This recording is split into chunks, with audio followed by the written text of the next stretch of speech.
کہ ہمیں لحظہ ب لحظہ اپنی عبادتوں کی طرف متوجہ ہونا چاہیے. ساری عمر اس بات کی کوشش کریں کہ یہ نماز میری سب سے بہتر ہو. لہذا ہمیشہ اخلاص کی کوشش، ہمیشہ نماز کو صحیح پڑھنے کی کوشش اور قرأت کی صحت کے لیے کوشش کریں، اور اسی طرح باقی آداب کے سلسلے میں.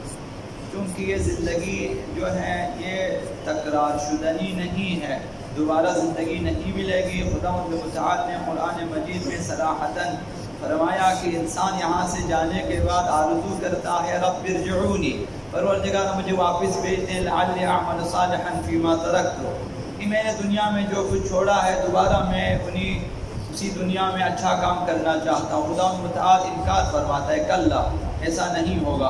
تو بازگشت نہیں ہے، ابھی یہی زندگی ہے اور یہی عبادت ہے.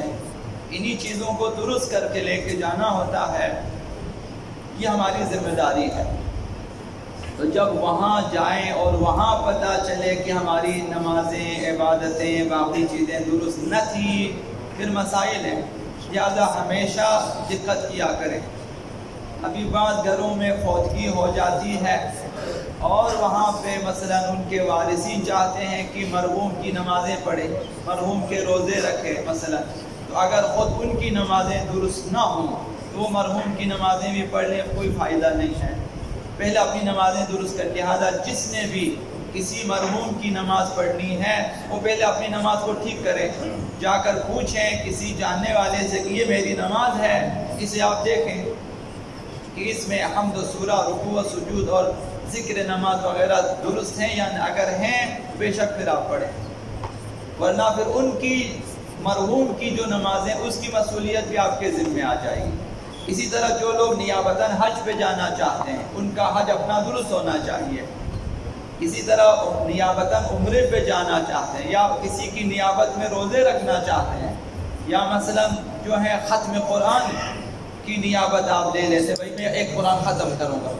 تو اگر اس کا اپنا قرآن جو اس کی اپنی قرأت درست نہیں ہے، مسئولیت ہے. لہذا اپنی اگر قرأت درست ہے، نماز قرآن کی روحانی حد اقل اگر درست ہیں تو پھر آپ کسی کے لیے قرآن پڑھیں.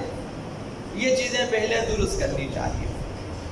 تو لہذا مبطلات نماز میں سے یہ کہ کوئی بھی نماز کی شرائط نماز میں سے ختم ہو جائے نماز کے دوران، جیسے مثلا لباس نجس ہو جائے، جسم نجس ہو جائے مثلا، یا جو ہے وضو باطل ہو جائے نیند آنے کی وجہ سے، پیشاب کے قطرے نکلنے کی وجہ سے، تو وہاں پہ ہماری نماز اسی وقت باطل ہو جائے گی.